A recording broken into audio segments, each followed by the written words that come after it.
Hello.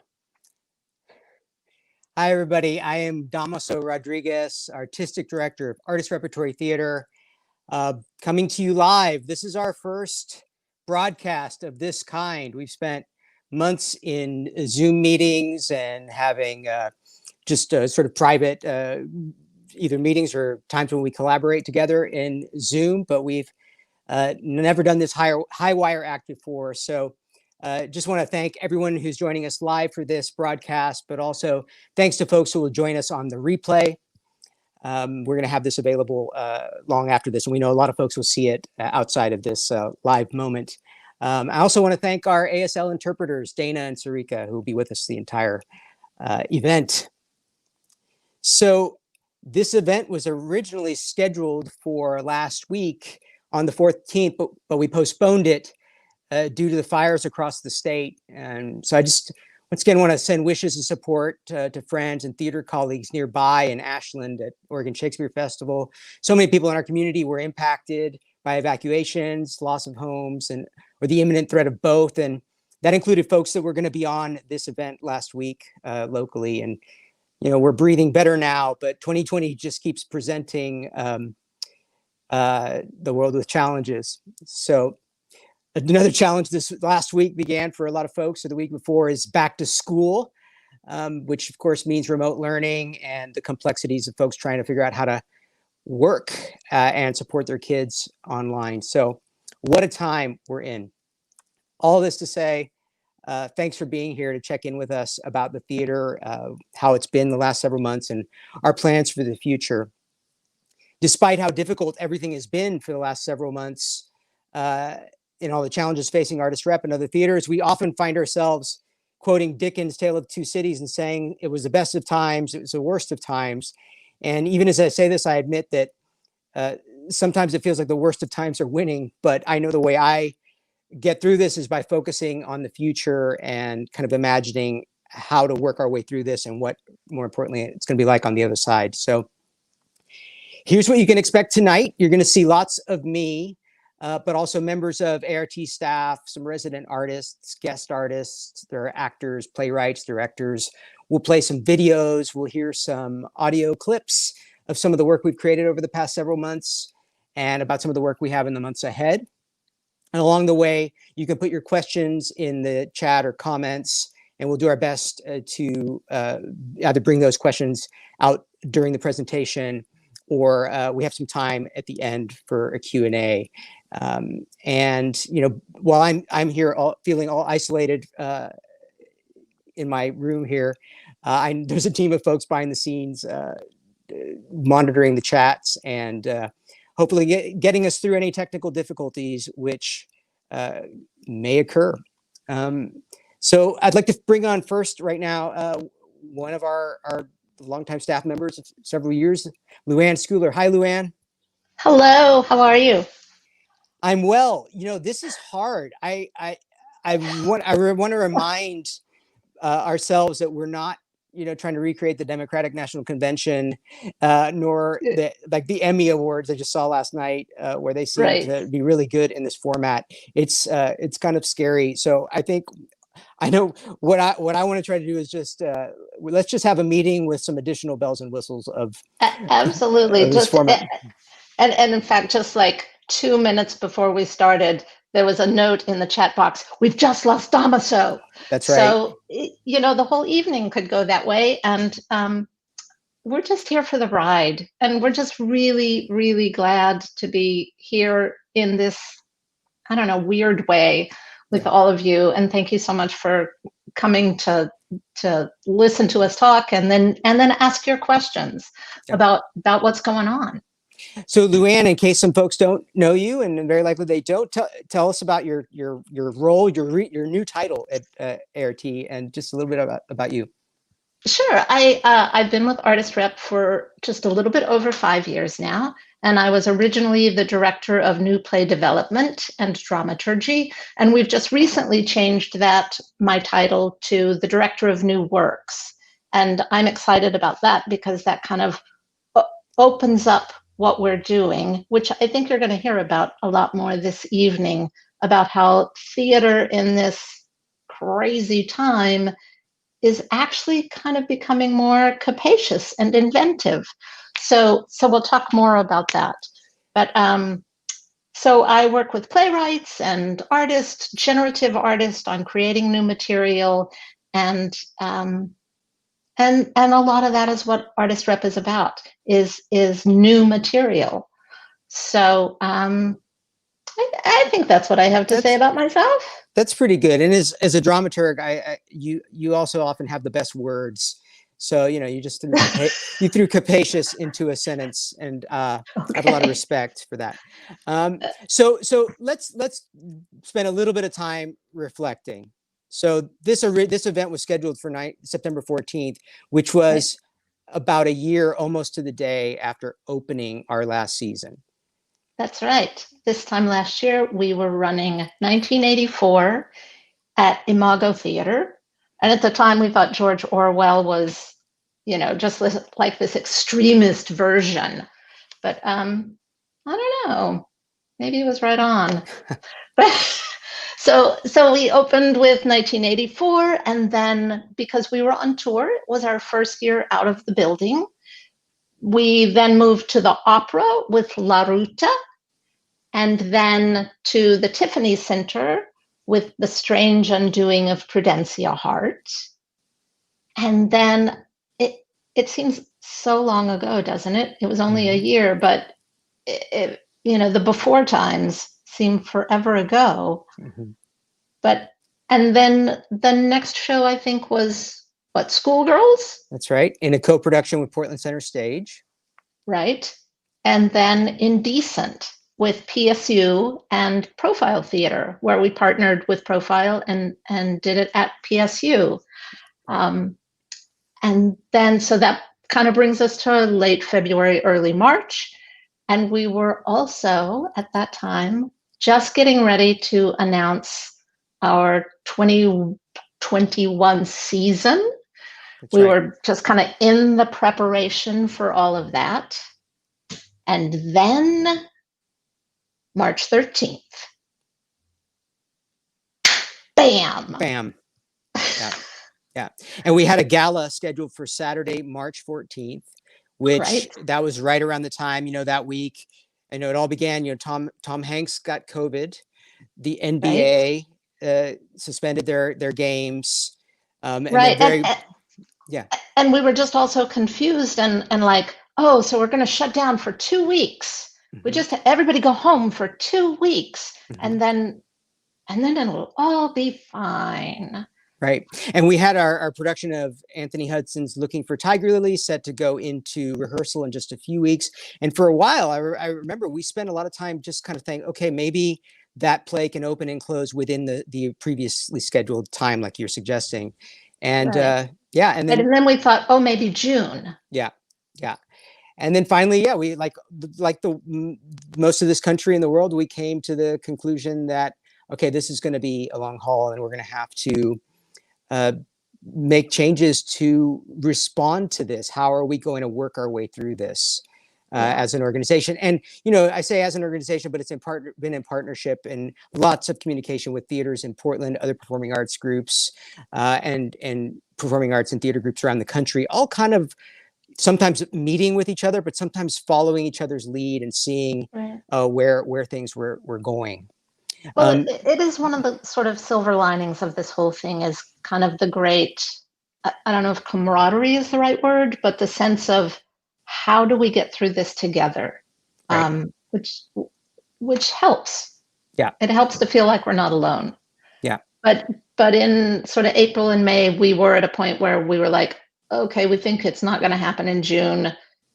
Yeah. So we have to take some pretty big steps. Yeah. And, like essentially every organization around the country, we had to think about what is our budget for the next year? What does it mean if we can't do the thing that we have just constantly doing? For ART, Artist Rep, 38 years of continuous production in one form or another, which is an incredible achievement by a lot of people over the years. Suddenly we can't do that. So what are the rules? How do you even think anymore about production?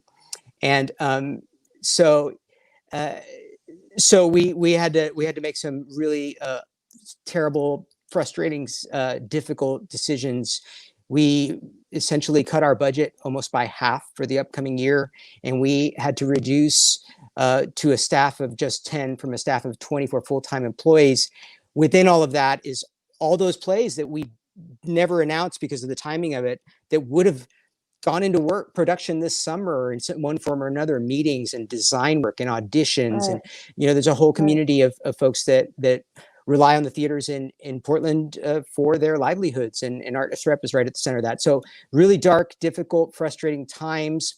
It could have been worse and more catastrophic and sudden if it wasn't for payroll protection funds that we were able to get, which were not easy to acquire, but we worked with our board and our management and the folks that do the books, our finance director, Vanessa Martin, our board managing director, JS May, and board members who work in the banking world to help us get one of these loans, which hopefully will become grants. And that allowed us to keep staff on for several weeks notice. And then what we discovered was that we had some surplus funds that we were able to put toward hiring some folks in a way that we never expected we were able to do. And we'll get a little bit more into that, but just another moment to just appreciate the folks that we should and would have been working with right now who aren't because of this pandemic.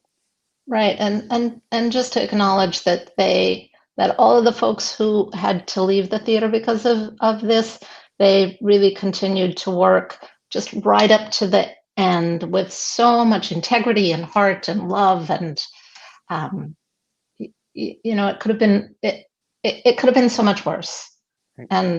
And there was a real humanity in it, and we just so appreciate their generosity and kindness. Yeah. Going. Yeah.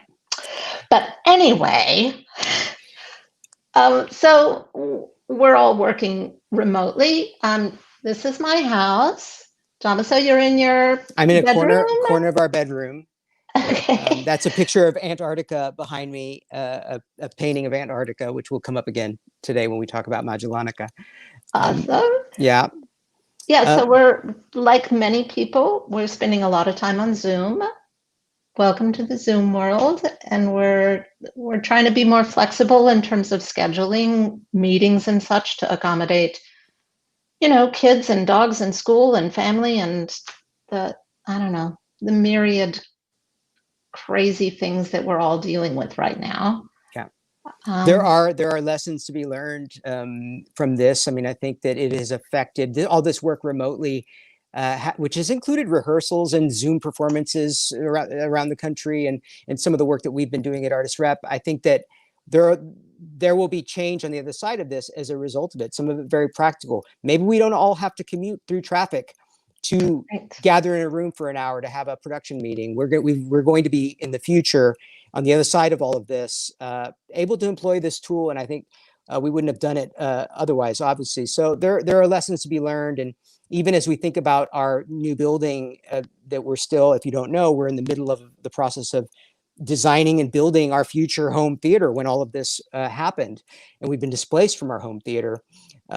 When we envision the new space, it's maybe office space is not as much of a priority as performance and rehearsal. Like, this is sort of proving how we can prioritize those other kinds of spaces. So lots of lessons, lots of just learning new ways to make theater is what going to be one of the takeaways from this time. Also, I mentioned our staff being reduced, and that meant a lot of collaboration, a lot of overlapping responsibilities. I'd love to bring up Keisha Jarrett into the room. Keisha, hi, Keisha. Hi. Yeah, so you've done a lot at Artist Rep in the last few years, and I hope you'll talk a little bit about it. But yeah, your scope of work changed quite significantly because of all this. Yeah, I picked up a department. I'm now the director of development and marketing at Artist Rep. So that's pretty exciting. In our shrinkage, we've actually become a super nimble team that works really well together and collaboratively. And I feel like there's a lot more transparency in terms of top-down and a lot more involvement in decision-making processes. Yeah, we have to, in order to figure out how to do this. Yeah. So we take a little bit more time here to reflect on the early months. We thought it was going to be about getting back into production, the virus, the pandemic, how's that all going to go? And then even though it's not the first of its kind, but there was the murder of George Floyd and the protests that resulted about it, and this moment of racial reckoning. And while I think we have been making strides through the years at ART around issues of equity, diversity, and inclusion, and trying to transform the organization, certainly accelerated that for us. And in the same sense, this pandemic, created a moment to prioritize this work of transformation at the theater. You want to talk a little bit about what we've been doing? Yeah, there's a document that went out I think in June. It was called the BIPOC List of Demands for White American Theater. It's about a 36-page document. You can go to the website. You can just look up or Google that and go to the website and download the document. And additionally, Artist Rep has had a real start and stop relationship with proceeding in its own equity, diversity, inclusion work. And for me personally, since June, and with the continued protests in Portland, I started to feel, as a Black woman, a lot of pressure that there's a continuous yet another hashtag, and we, as a country, as a arts institution, as coworkers, we get really angry for a short amount of time, and then it dissipates. And for some reason right now, that's not what's happening. And that's why it feels different. And not only that, but it's been a chance for Artist Rep in this moment in time to not just hibernate, not stick our head in the sand, but really do a lot of internal review and a lot of internal processes to change the way that we're actually operating, and to make it into a space that's actually for all, and not just presented as a space for all, but it's really for older white people. Right. And we have worked on we just approved, actually last night, our anti-racism statement, which is on our website. This is approved by the board. There's a work with urgency link that shows you what we have done and what we're doing, and also invites feedback at any time to hold us accountable for this work. So, there's Keisha referred to this document that was basically a letter, and I think a gift to the field, which was the White American Theater We See You document, which was written by many prominent Black, Indigenous, and other artists of color. And there are just some great inspiring ideas in it. And so, there are things that might be specifically maybe prompted by issues of racial equity, but in fact, it's just good for the organization and good for everybody. And, one of the things that's in this document that we've been reflecting on is the policy of the 6-day work week for most rehearsals, for example, or the 10 out of 12 tech and dress rehearsal schedules. And so we're even evaluating things like that. Theater has been done a certain way for decades and decades and decades, and maybe this is a moment to say, but wait a minute, why? And what if it was done differently? And so just want to put that up front and center here before we get into the specifics about plays and programs. Thank you. I would also like to say that I have been fortunate enough to have a lot of interaction with the League of Resident Theaters, or LORT. I was one of the inaugural mentees in their EDI mentor-mentee program.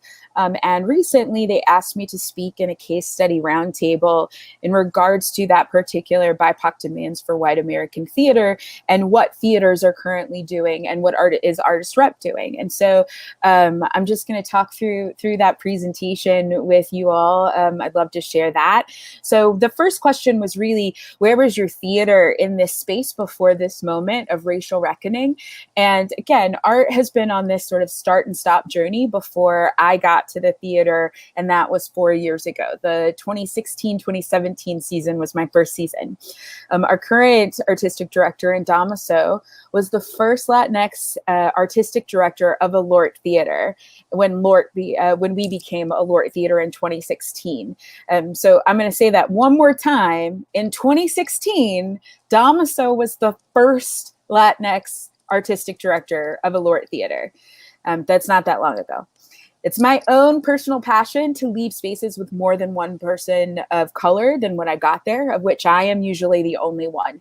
So since I've gotten to art, we have gone through a number of trainings to give individuals the same tools and toolboxes, but now we're working to really sort of see where we are. People, particularly funders, keep throwing up EDI work, but that started to really feel lacking and jargon without having a lot of accountability on either the theaters not doing the work, or foundations not holding those organizations accountable for a lack of structural change. I feel like there are a lot of people who don't just get the work.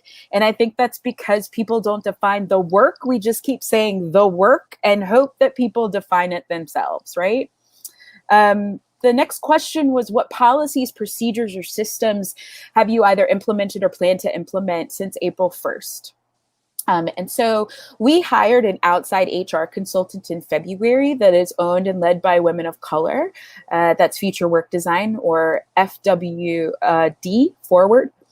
through which we're doing a policy audit, culture surveys, which we've completed, and we're getting ready to launch into focus groups.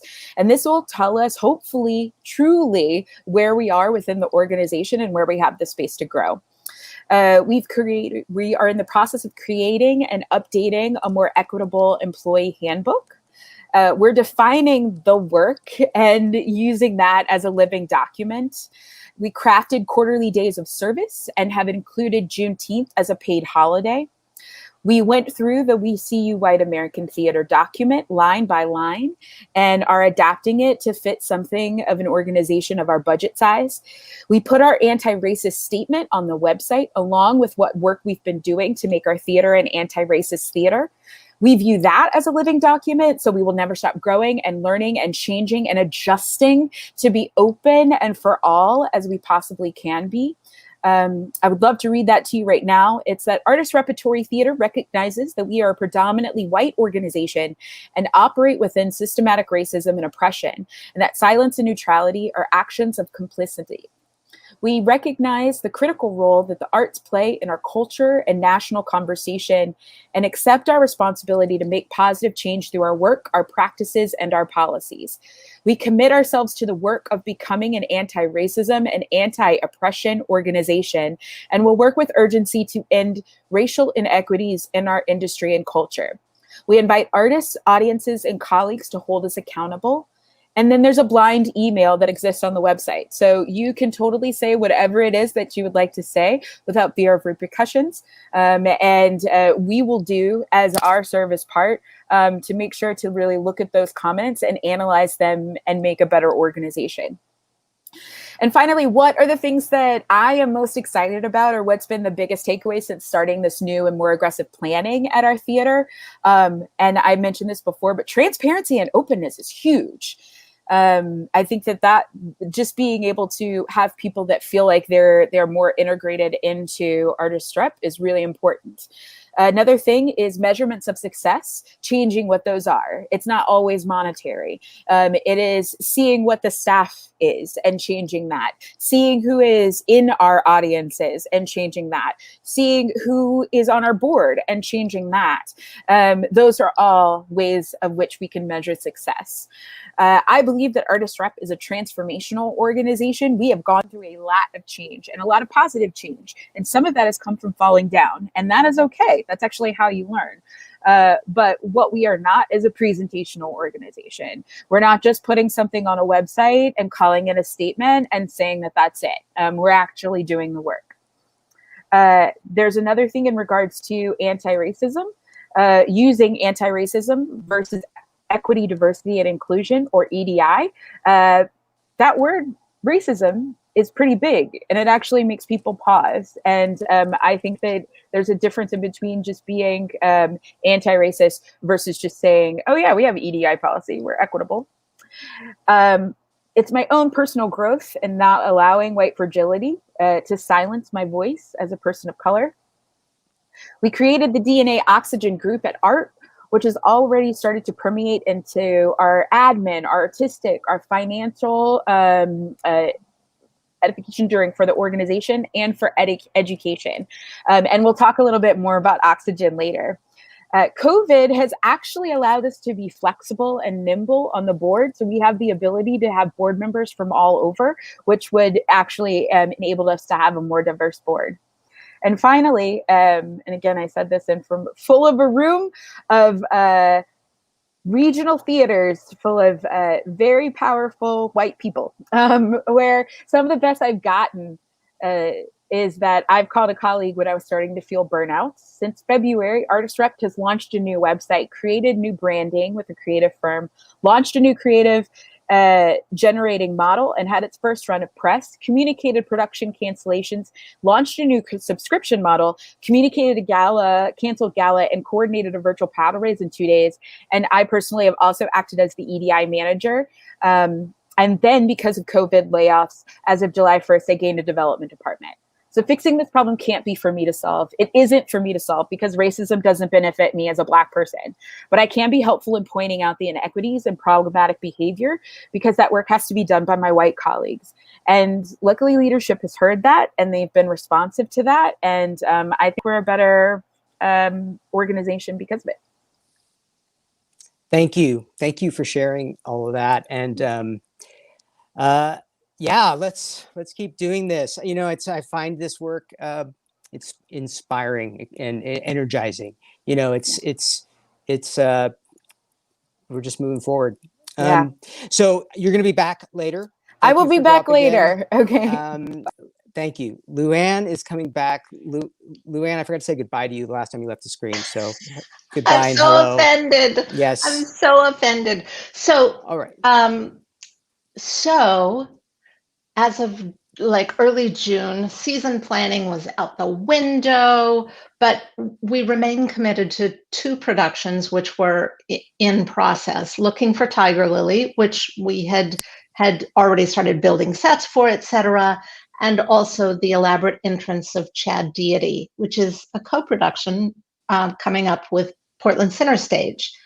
So we know now that we will probably not be producing either one of those shows. We will probably not be producing traditional theater until, what do you think, Dámaso, this time next year? I think so. I think that's the new sort of bet around the country. I mean, that's not to say we won't find a way to do some sort of public gathering, and maybe it's outside or maybe it's hybrid. But when you say traditional, especially for a theater like Artist Rep, that's several weeks run of a play, performed 7 or 8 times a week with a full house, breathing the same air safely. That's what we were talking about, the return being. Yeah. But we do have lots of projects in the interim. And one of the things that we have done was we established in June the Mercury Company, which, because of this weird way that the payroll protection funds were calculated, we ended up with significant amount of money that we couldn't spend just retaining staff, and we had to spend by June 30th. So with the board's support, we hired like 50 artists to come in and create a whole bunch of new work. And the challenge for all of them was to create work that could be done in the pandemic. So audio and video and maybe an outdoor theater piece. And you're going to hear about several of those projects in a few minutes. But do you want to tell them where the Mercury Company got its name? Yeah, and then we'll show a tiny clip, just give you a sense of some of the energy. Yeah, it's just, first of all, a lot of our focus has been on audio, and it's an homage to the Mercury Players, the Mercury Theater, rather, which was a prominent theater in New York City in the 1930s, founded by Orson Welles and John Houseman. And they were often funded with federal dollars during the Great Depression. And they did everything from live theater to radio to film. And so it's just a bit of an homage to that. And so it's merely a repertory company of artists working together intensely over a period of several weeks. And we called it Mercury Company. Let's play a little clip of this video. We documented the entire process, but here's a sample.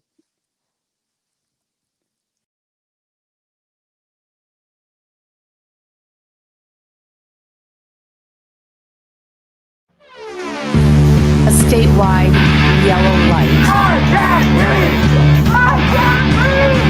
I can't breathe!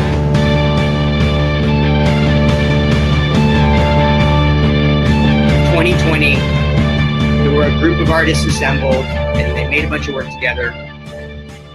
That was Mercury Company. It's a stage show, a live stage show presented in a live space in front of live people. It's certainly not an audio book. You can just turn on and off at a whim, so I guess you just have to sit there and deal with it.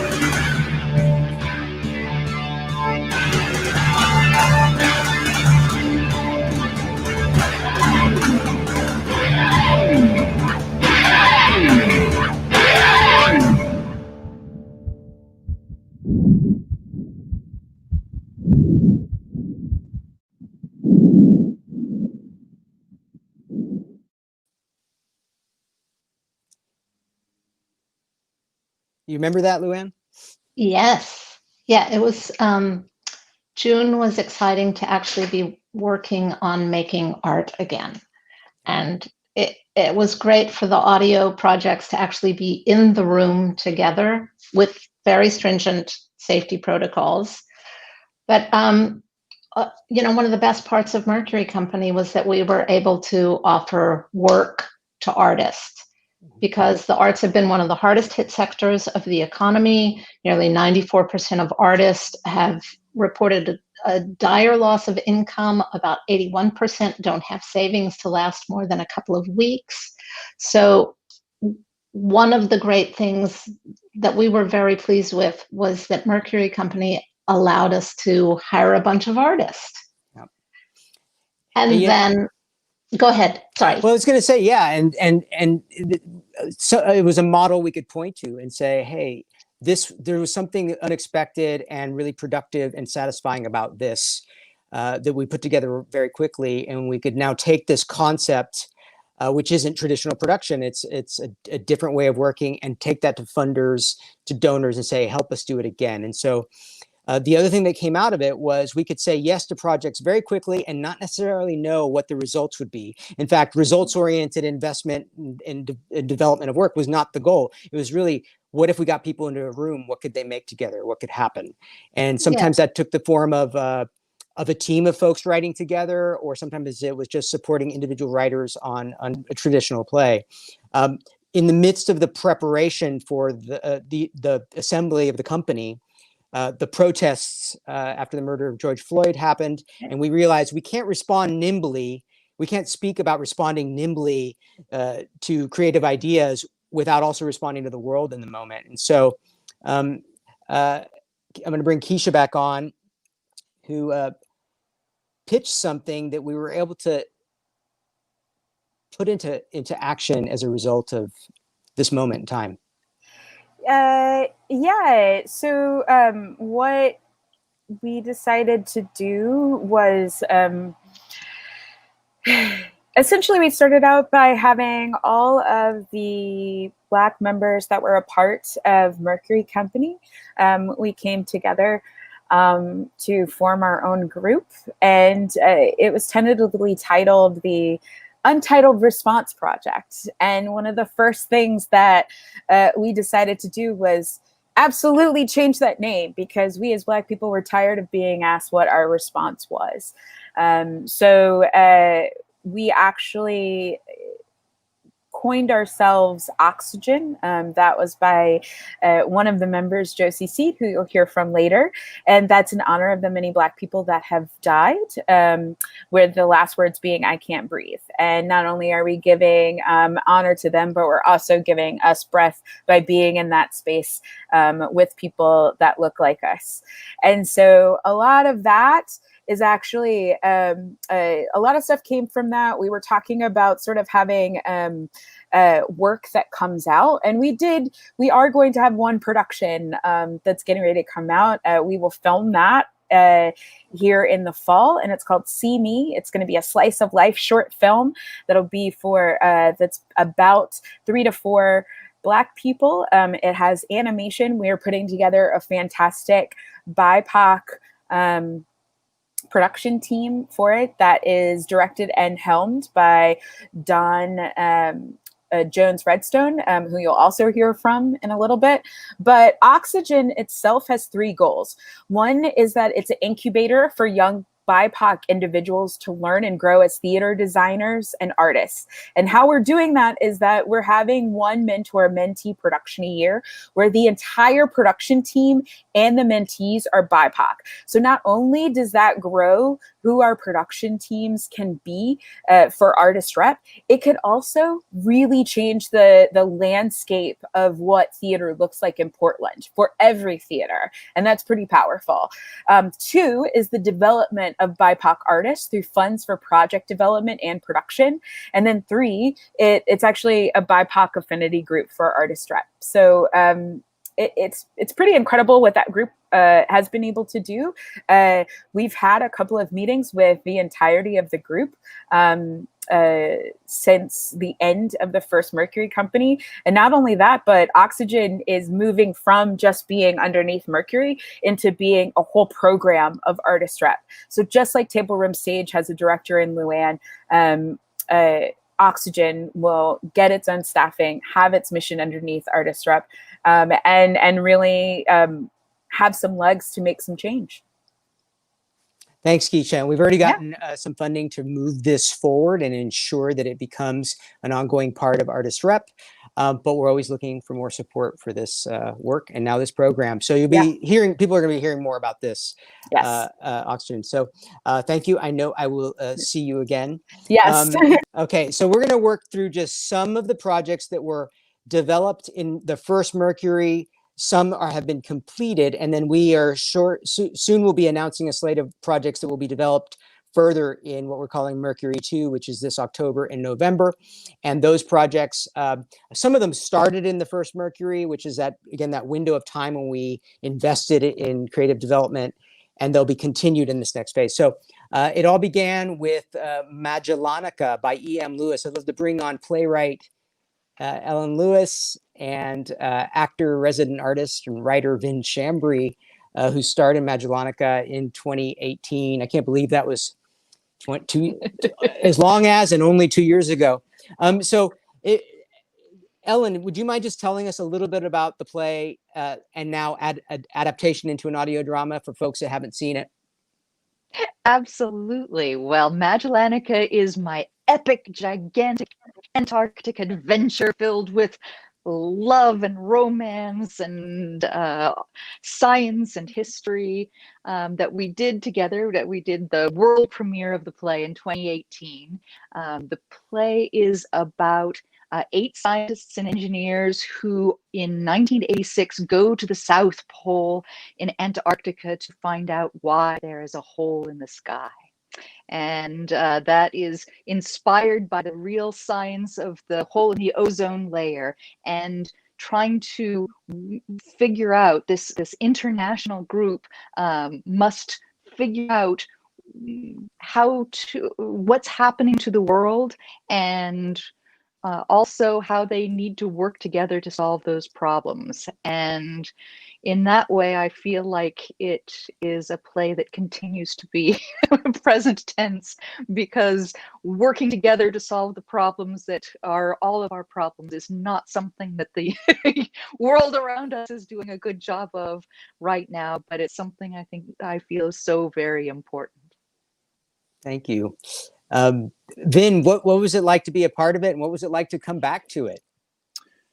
Well, Ellen, EM, to everyone else, is very special to me. And her writing is epic, brilliant, simple, beautiful, and it just jumps on the page. So as an artist, I mean, having the opportunity to have a second opportunity to dive into such an adventure with people that we lived in these characters. So to have the opportunity in this crazy world now to be together, it was fun. It was just a great time, and I miss them. Yeah, I miss it, and I feel really lucky we got together, got the group together again, and 2 years later, it was still fresh, and I think that was one of the reasons we wanted to prioritize recording this piece. One is it's so unique and so difficult to produce, but also impossible to assemble a cast on stage. It was over 5 hours long with 4 intermissions, and in the audio form it's 4 hours of storytelling. And imagine the amount of time it would take to rehearse that and create that chemistry. Well, we had it from doing the play, and so it came together quite quickly. We rehearsed over Zoom, we adapted the script over Zoom, and then came together in physically distanced sound studio to record it. And it's taken all summer to do the post-production work on it, and you'll be hearing you'll be hearing more about it soon. I want to thank you both for popping in here. And Vin, it just occurred to me, while you were recording Magellanica, you were also writing a play in Mercury and participating in other projects. And what a whirlwind, huh? Yeah. I mean, I think that's the beauty of Artist Rep is I'm learning how to cultivate in myself and not being afraid and taking risks at the same time and making beautiful theater. Thank you. Beautiful people. Yeah. That's right. Beautiful people, very important inside and out. All right. We're going to play a sample of Magellanica now. This is a few minutes. It is from, there's a couple of scenes we put together in the first act. This is shortly after the scientists have arrived at the South Pole, and there's a section where you see they're looking for their lab spaces, and they find their way to the observatory. And preceding that, there's resident artist and longtime artistic director Alan Noss, who plays the Bulgarian cartographer. I should add, the play has a lot of naturalistic dialogue and traditional dialogue scenes, but it also has these beautiful confessional poetic monologues that might be soliloquy or video confession or journal entries. So you'll hear a little of that, and then a scene that gives you a sense of the kind of sound effects world we can create in this form.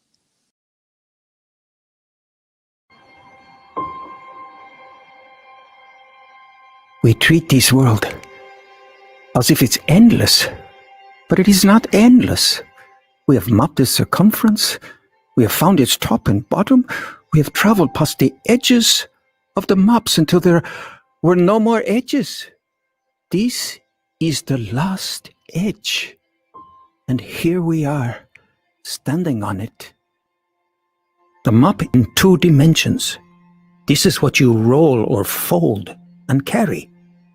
The map in 3 dimensions, a globe, which you find only now in Classroom of Children or Geography, which I carry in my pocket as a reminder of it all being my responsibility as cartographer. We who write the bounds do not believe in them. This territory all belong to us. All the territory. Shifting. It is shifting. What's next? Astrophysics. Mine. What does that note say? All hope abandon, ye who enter here. Is that letter to observatory? We don't believe in ladies first? We do not have that in my country.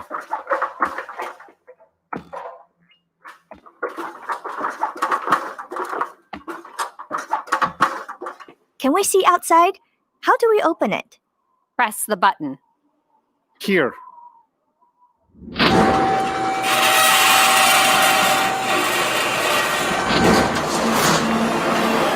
Oh my God!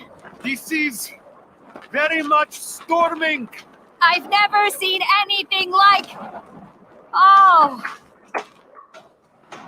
Found it! it's. Yeah! Is it always like this?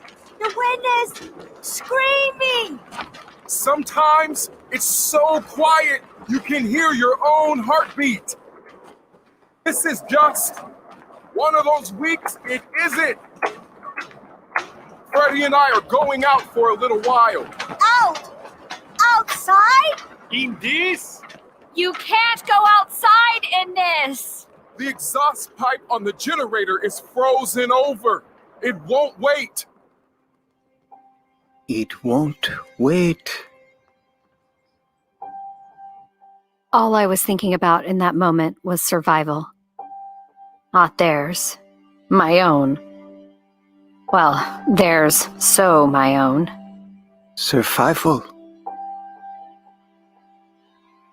Last night, Ernest Shackleton sat by my bed like a father, and all night I dream in music. There really was music. I am here to make a new and accurate map of the world. Job always of cartographer, to answer question of lostness. What happens to us if they never come back? That's my question. What happens to us if the generator breaks? What happens to us if... There is a hole in the sky. Be careful, Captain! We will be!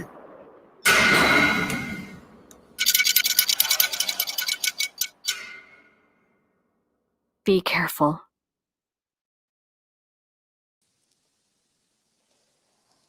So that was just a few minutes of Magellanica. I want to just express my gratitude to sound engineer, composer, designer, Foley artist, Rodi Ortega, who's a resident artist who has spent the summer creating that soundscape for the piece. We are releasing this on September 28th. It will be released 2 parts at a time. It's a 5-part story. Each part is about 45 minutes long. There's one part that's a little shorter and one part that's a little longer. So parts 1 and 2 will be released a week later, parts 3 and 4, and then parts 5 and a bonus part 6, where we're partnering with OMSI to create bonus materials, and there'll be a podcast episode talking about the climate science in the play and how the present day relates to 1986 when the play is set. On September 27th, there will be a live listening event. We're trying to recreate the energy of an opening night and create a communal experience. So we're going to listen to the play together. We will have 10-minute intermissions. For those that are interested, you can go into a breakout room in intermission and get a prompt from our dramaturg, Luann, to talk about the play, what happened in that part. We'll also have members of the cast and the staff and the creative team in the rooms to interact. So it'll be a brand experiment. Sunday the 27th from 2 p.m. to 5 p.m., our virtual release party for Magellanica. After the staggered release, it'll be available on our website, all year long. So while we were recording Magellanica, we said, what else can we do during this window of time during the weeks of June? And we turned to another one of our resident playwrights, the recruit playwright in residence, Andrea Stolowitz. Come on in, Andrea. How you doing? Hey there. I'm great. How are you all? So good. Tell everybody who doesn't know you a little bit about, your history with ART, and then about the Berlin Diaries. Sure. Well, I actually was commissioned with my play Ithaca when Alan Noss was still the captain of the ship, as it were. And it was the Fowler-Levin New Play Commission, and it was sort of an extraordinary thing. They came to Alan and said, hey, we want to commission some new playwrights, a new play, and they had a kind of a competition. We all submitted proposals, and I had this proposal for a play about returning women combat soldiers, and it got chosen. And so that was really the first time that ART had produced my work, and that coincidentally was also the time that Dámaso was coming on board as artistic director, and it was a very exciting time. I mean, I laugh and I always say, oh, my luck is always so bad. The artistic director is always leaving just when they discover me. But in this case, it was so lovely because it was such a lovely handoff. I didn't feel like anyone was leaving. We were all kind of arriving together, and that's how I started with ART. And then we did a bunch of work, a bunch of readings. My wine play that was produced at Oregon Contemporary Theater, Dámaso directed in Fertile Ground, and then Dámaso came to New York with me and worked at New Dramatists at another play, and just tons and tons of overlap. And then in 2017, I became the recruit playwright in residence, which is super exciting and gives me an office space and the ability, sort of as Luann was touching on, how hard it is to be an artist. It's hard to be an artist now, but it's always been hard to be an artist, not just financially, but just in terms of resources and space and how do we do the work that we do. So Artist Rep has been a real home for me over the years. Yeah, and because you're at home in the theater with this residency, we were able to really quickly pull this together. One was, hey, do you have a piece that you think would work in this form? And it was a piece that I happened to know because I saw it and I followed its development. You had produced, you developed it and did a production of it here with Hand to Mouth called the Berlin Diaries. And we said, let's adapt it and get it into the recording studio and then figure out what's next. So just tell us a bit of what it's about. Yeah, the Berlin Diaries is an autobiographical tale about my trip to Berlin, which makes me laugh now because in 2015, I was texting Dámaso from Berlin and we'd have little Skype talks about, I don't know what, about art or things that were happening or commissions, all sorts of projects. And I went to Berlin. I got a bunch of funding from the German Academic Exchange Commission to do research on a family diary that I kind of had tried to avoid my whole life. It was this thing that my mom was always like, this is your great grandfather's diary. You should read it. It's a real treasure. And my great grandfather was a German Jewish doctor in Berlin who immigrated to the United States in 1939. And he escaped the Holocaust. Some of his relatives didn't. And I always sort of wondered about my family, as many people do. And there was nothing really secretive or hidden. Everybody thought they knew everything that had been involved. But as I began to unearth the diary and the confusing things in it in Berlin, and went to archives and did research and interviewed people, I realized that there was a whole lot left out of the family story of what people knew or didn't know. And what was really left out, I think, is sort of the intergenerational trauma that happens when individual lives meet historical events. And I think we see a lot of that in the United States, of course, and we see it all over. And in my case, it was how do you get past something like this? And what does it mean to be in a family and have a family? Yeah, it's a beautiful, beautiful piece of writing, and so personal. And because it's about you and you're in it, I mean, all of your work also is equal parts funny and poetic and just really meaningful. It was a pleasure to work on. We're going to play a clip from the Berlin Diaries. And what I want to point out is you're going to hear resident artist actor Michael Mendelsohn and actor Miriam Schwartz. Miriam was in our production of Indecent. That was the last show that before the pandemic. And they both play Andrea Stolowitz. So there's a device with a bifurcated narrator. And so you're going to hear that. The other thing you're going to hear is that it's raw audio. There is no music and no sound effects. And this is just a minute-long clip. Our next step is to put that work in following the release of Magellanica. And then when that work is complete, hopefully later in October, we will release the Berlin Diaries. So have a listen to a clip. Shouldn't I tell them? Wouldn't they want to know? Shouldn't someone know? Someone does know. No. Yes. Yes. You. You know. I take another sip of whiskey. I don't want to know. I don't want to be the one to know. I go outside. I hop on my bike. I feel sick. My wheels are spinning out when I try to use the brakes. Lots of genocides happen. This isn't special. You're not special. I fall. My heart beats, thumping away in there, the adrenaline pumping from my encounter with the pavement. I'm biking faster now. The sleet has changed to snow. Cushions the falls better. Schlutestrasse, 27. It's Max's address. I stand under a street lamp in front of the building. The snow is dumping down heavily now. Everything around me is surrounded by swirling white. I can't drink any more whiskey. The world is tilting and spinning, but I have both legs on the ground. Did you know? I lob the question to him across the snowy sidewalk of 70 years. Why did you leave me with this information? Why are you making me the one? You should have told them. You made them think that nothing happened.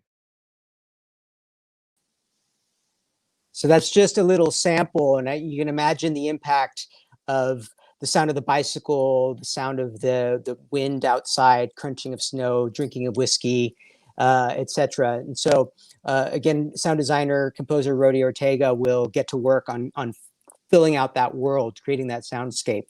When we release the Berlin Diaries, it will also include a bonus episode, which will be made in partnership with the Oregon Jewish Museum, and it'll have interviews with children of Holocaust survivors, other diaries, and similar personal accounts. So look for that date soon. All right, so there's so many projects we could talk about, but we're just going to run through.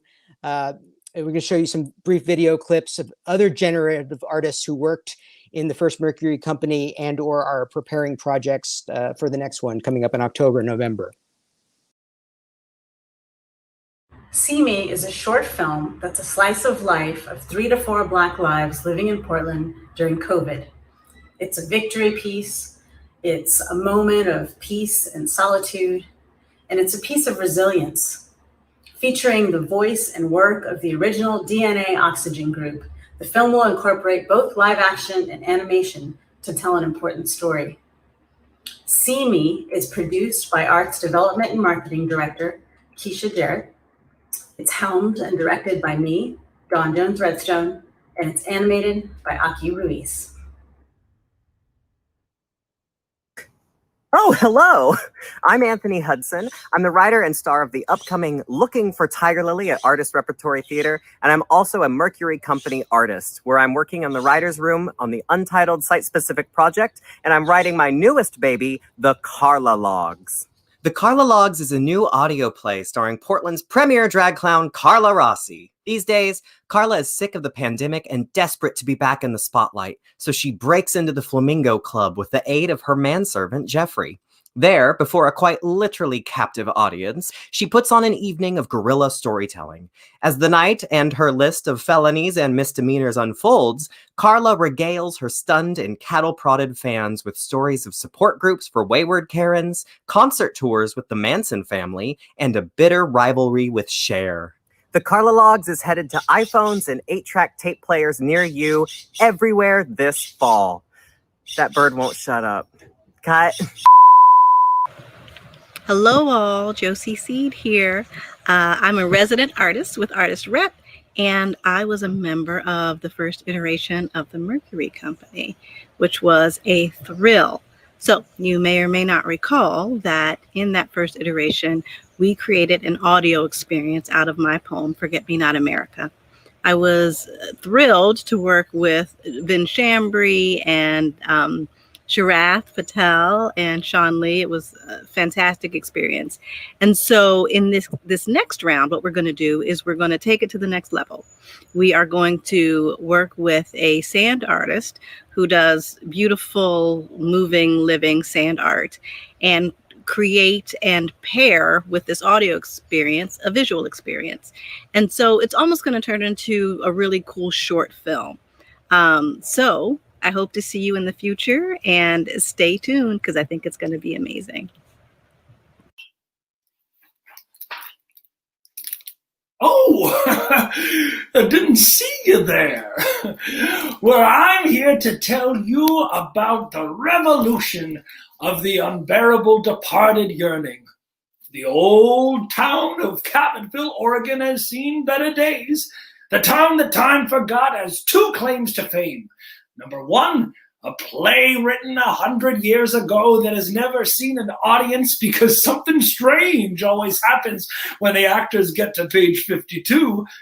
And number two, space aliens. Make that three things. Number one, the play. Number two, space aliens. And number three, Rudy, that queer kid in a green dress who surprised the whole dang town. Now, this project was launched in the Mercury Company in June when 6 writers, Lava Alapai, Linda Alpar, Anthony Hudson, Susanna Mars, Josie Seed, and me, Dan Katroser, were challenged to create a piece that could be performed outside, that would allow for small, socially distanced audience to take part in a story as they move from scene to scene and would stretch the idea of a play in surprising ways. Part play, part puzzle, part immersive experience. The revolution of the unbearable departed yearning may be coming to a parking lot near you sometime soon.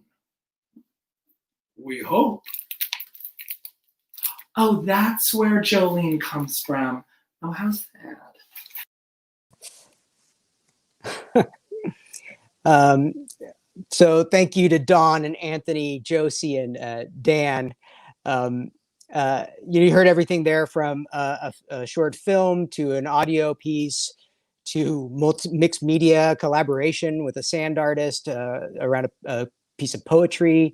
And then a site-specific piece, collaboratively written with several writers to be performed, hopefully outside in a location to be determined. So you go to our website, you can read about all the Mercury projects there and see all of the artists that were involved. All right, we're going to move on and talk a little bit about our building, and we got a video that can introduce that. Hello, I'm J.S. May, Managing Director of Artist Repertory Theater. Hello again, I'm Dámaso Rodríguez, Artistic Director of Artist Rep, and we are coming to you from our past and future home at 1515 Southwest Morrison Street. This is our theater. We're standing in what will become the lobby, And we have invested $4.2 million into this building thus far. We have torn down the Alder Street Theater and plugged the holes that were created from that tear down. We've done seismic upgrades. We've also done demolition of all the interior walls. So we've got this big 20,000 square foot space. And then we've also done abatement. So removed all the hazardous materials. Now we're ready to begin the final phase of construction. What you're about to see is a video actually that we made prior to the COVID-19 pandemic, but so much of it in it still holds true. We're all about envisioning the future of this theater. You know, in this space, I can see our past and I can completely imagine what this incredible building will become. So please enjoy and dream about what we can make together.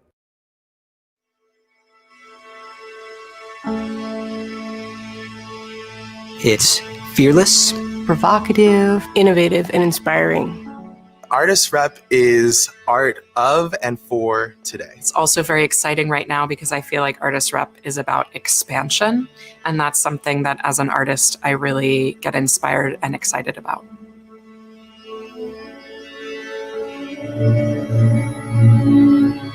Artist Repertory Theater is seeking funds to build a new facility that will not only be a home for our company, but will serve dozens of arts organizations for decades to come. We're a place that is for everyone. And as we imagine this new facility, we're thinking about the building as a plaza or piazza. We're in a neighborhood that's transforming. There are going to be hundreds of people living within 2 or 3 blocks. They're going to be walking by the building, and there's going to be this whole glass facade. So people on the Max are going to be able to look into the building as they go by, and they're going to see all this movement and excitement. It's just always such a wonderful opportunity to be able to build space with artists at the table, co-designing with the architects. So, you know, we think about human-centered design. This is artist-centered design. This is community-centered design. What courage to say, yes, we deserve the best so that we can make the best.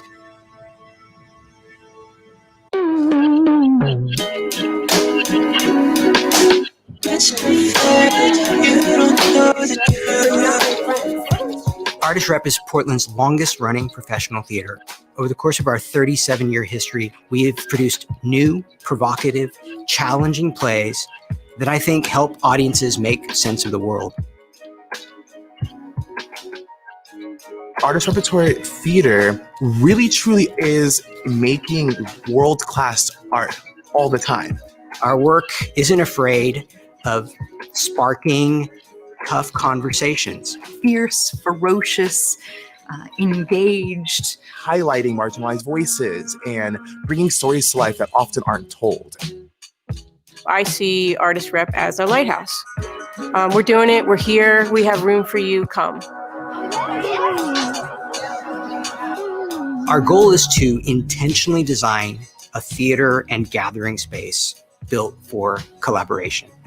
So we've been, for the last several years, running a program, it's really an initiative called Arts Hub.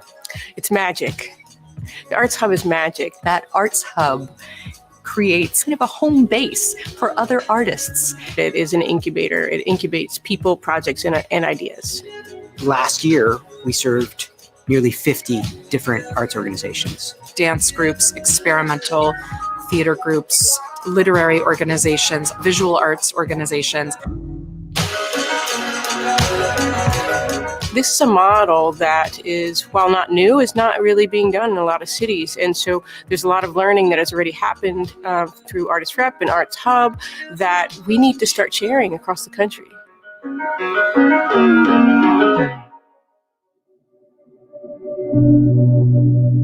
Every story wants to have its own relationship with the audience, and having a flexible space will allow us to create that anew for every production. This is an opportunity to build a theater designed for our mission. We want to empower artists and inspire artists with the facility that we build. We want each of these rooms where they make work to fuel them. The spaces before were built into an existing building. Now they can build them to be as magical and as useful as possible. Selling part of the old property has given us a great start, but more help is needed. We're raising more money because we're so close to doing something that can have a greater impact than I think any of us could have imagined. Artist Rep is poised to become a true leader in our region, and it has been becoming that for a number of years now.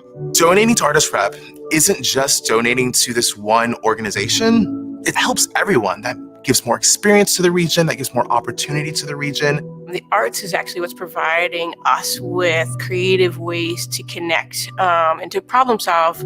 And so to invest in the arts is actually to invest in your own community.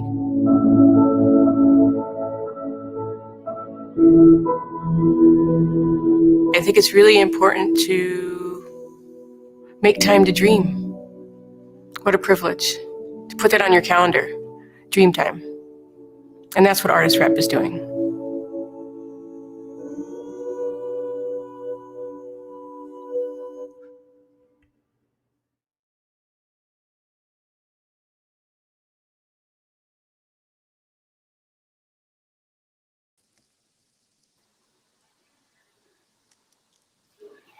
Right. Hey, JS. Hello, Dámaso. I am so delighted to be here and be part of all of this tonight. So you're our managing director. You came here really knowing that this was the big project on the horizon. Absolutely, and there have been so many extraordinary moments for ART. The $7.1 million gift that paid off our mortgage and allowed us to begin to envision this project. Sale of the property that got this whole process started and became our lead gift. So it's an extraordinary time. Now, we have to say that downtown Portland has had many challenges. And I believe that the arts can lead the way, and specifically this building and Artist Repertory Theater can be part of bringing the healing that this city needs based on the kind of work we do, the transparency, and the people who perform with us, and the other organizations who will be part of this project with us. We close. We've raised $19 million to date. We need another $4 to $5 million to begin construction on the final phase. We have the permits in hand and the design documents in hand in October. We have all city approvals in place. So it's an exciting time, and we just need people to help us get this last bit so we can begin construction. Yeah, thank you. Like, and like I've heard you say before, we need a little bit of magic, right?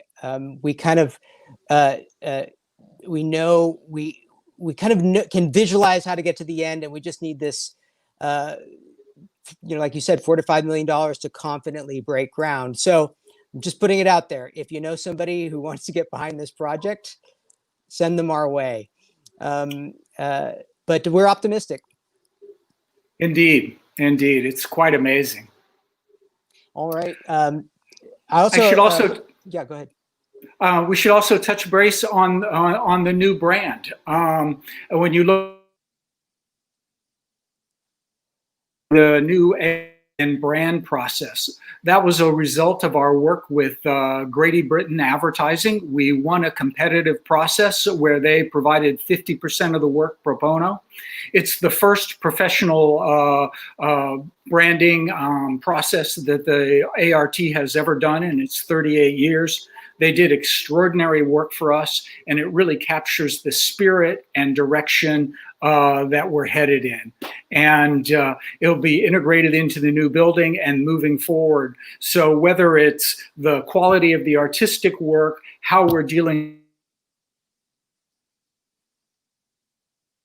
building, what's happened with our education programs that you'll talk about in a bit, or what we're doing with being an anti-racist theater. All of those things are coming together to create this incredible opportunity for our city to really move forward in a way that helps it heal. Great. Thank you, JS. Yeah, and you cut out a couple of times in there, but I think we got the spirit of it. Thanks again to Grady Britton for this process. You know, while we're literally rebuilding, we're also imagining, you know, sort of remaking the theater, and that coincides with the look of it. And I love that tagline, which you can see on our website: exhilarate and illuminate. And that's what we're looking to do through our work. All right, so you know that building you saw in the video talk about the Arts Hub, and we remain committed to that program. And in fact, the building is designed with 4 rehearsal and classroom spaces and 2 flexible performance spaces, so that we can accommodate a lot more than what ART would produce on our own. So we remain committed to that mission. We've even continued to find ways to collaborate in that way with other groups during our time displaced from our building as ART on tour. And actually in the last several months, and even up till a few weeks ago, we invited new companies into the Arts Hub. So we have the Actor's Nightmare podcast recently joined, Boom Arts, which is a presenter of contemporary and performance art, joined the hub. Broke Gravy, Portland's dopest improv comedy group, as they call themselves. That's a group that just joined. Backfence PDX, which is a live storytelling organization, and Front Porch Sessions, which is a storytelling organization that encourages audience conversations. All now part of the hub there. You can check out information about all of these organizations on the website. You know, in order to envision the new building, we had to try to imagine how it would operate. And so we went through a process of saying, what could a week in the new Arts Hub look like?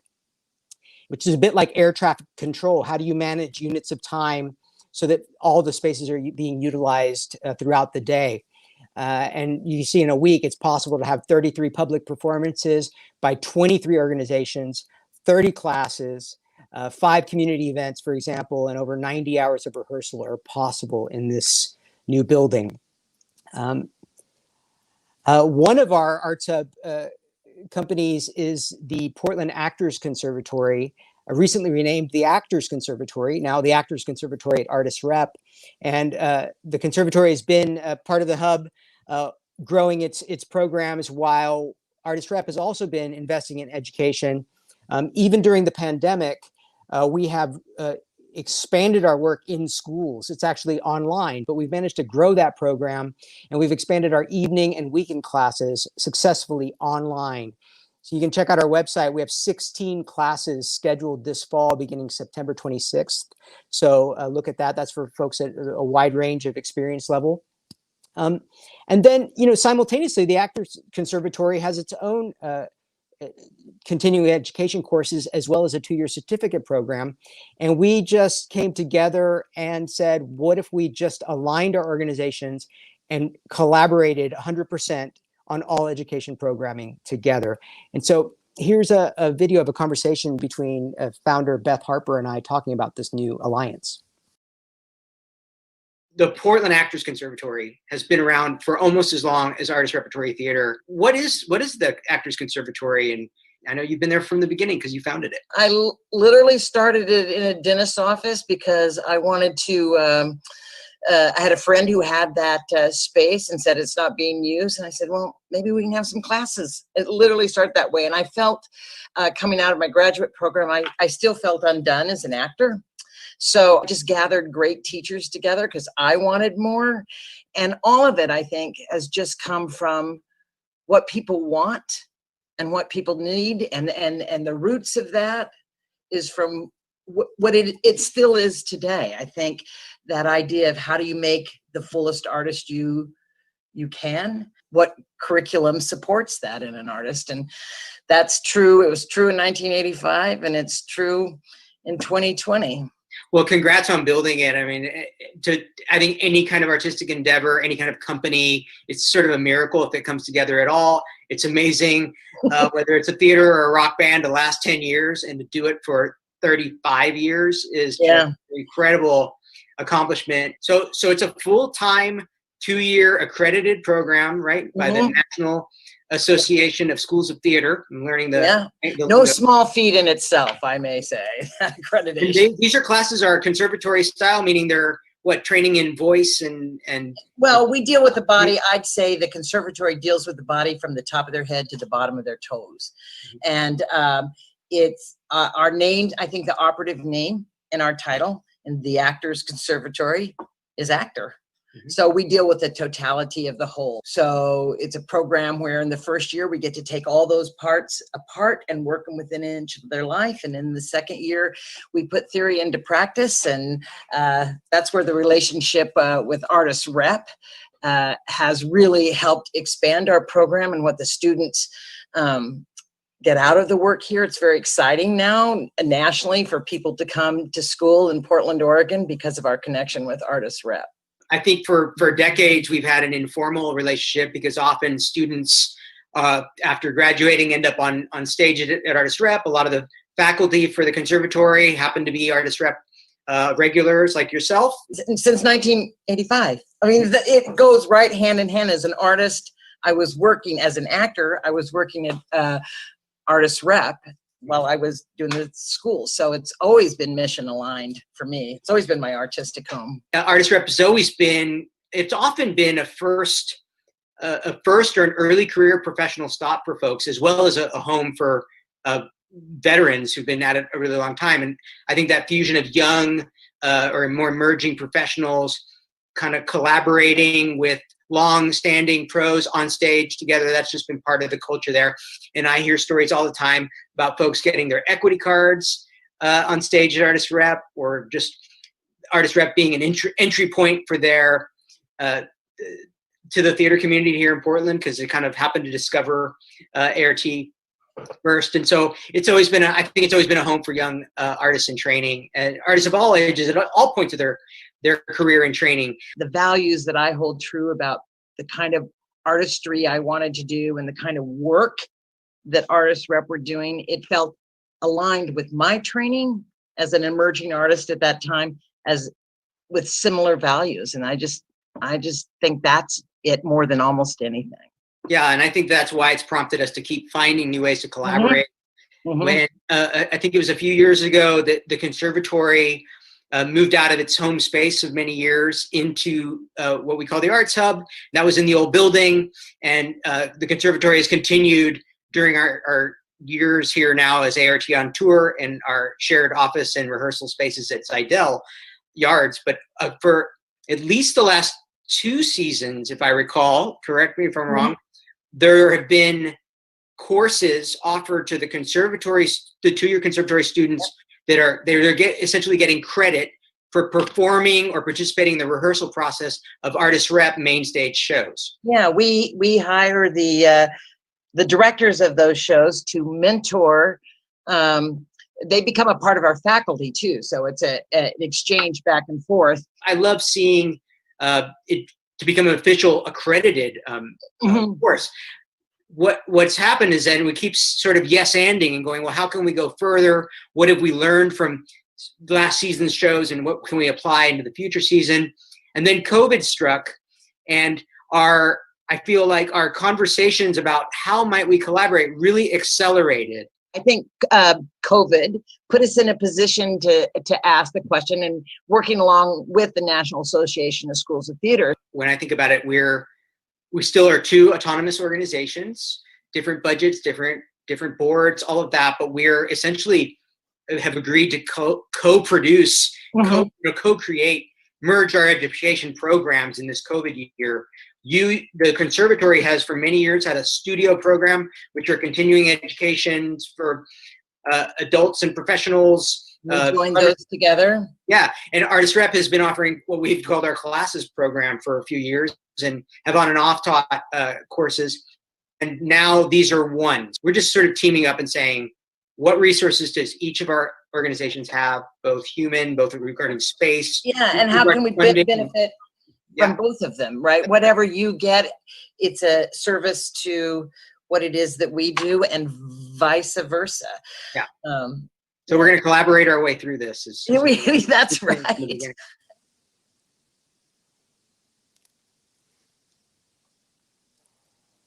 That was a picture from two of our fall productions that were examples of that LORT lab, where the students were essentially enhancing the productions and as part of their training.